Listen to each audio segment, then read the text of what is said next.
अस्सलामु अलैकुम वरहमतुल्लाहि वबरकातुहू। नहमदु व नुसल्ली अला रसूलिहिल करीम, अम्मा बाद। मेरे प्यारे सामईन इकराम, आप तमाम का खुश आमदीद हो। आपके सामने फिर से एक नए सवाल के साथ हाजिर हुआ हूँ।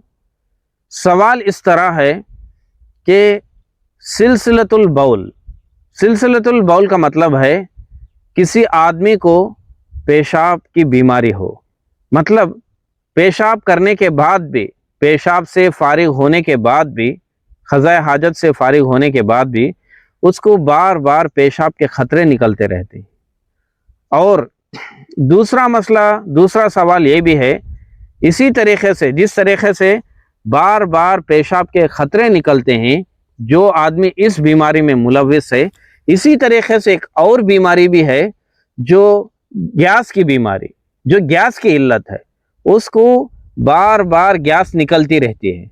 गैस के गोलियां खाने के बाद, गैस की दवाई खाने के बाद भी गैस की इल्लत उसको ख़त्म नहीं होती, बार बार उसको गैस निकलती रहती है।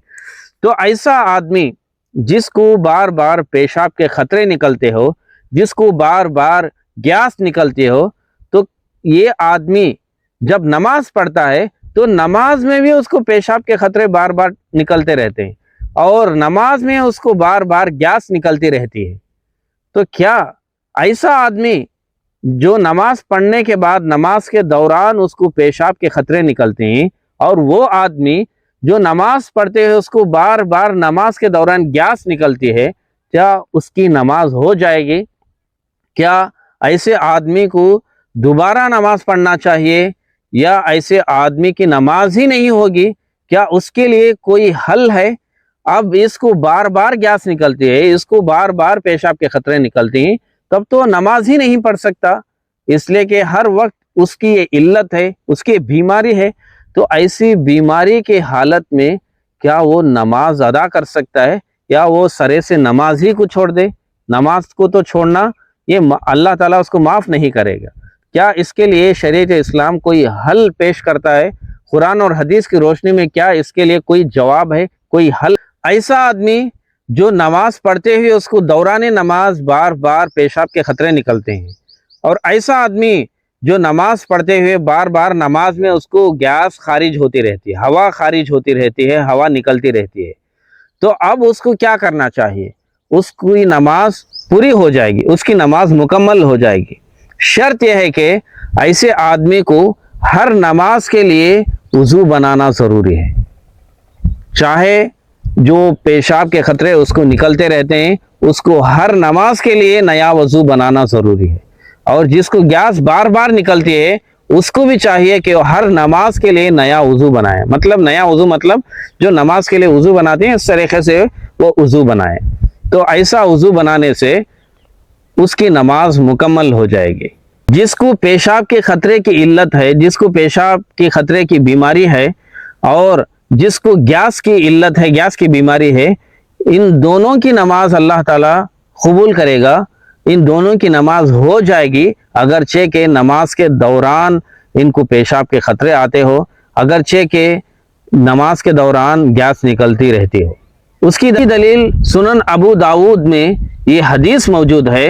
अल्लाह के रसूल सल्लल्लाहु अलैहि वसल्लम के पास फातिमा बिनते अबी हुबैश रज़ी अल्लाहु अन्हा एक शिकायत लेकर आते हैं।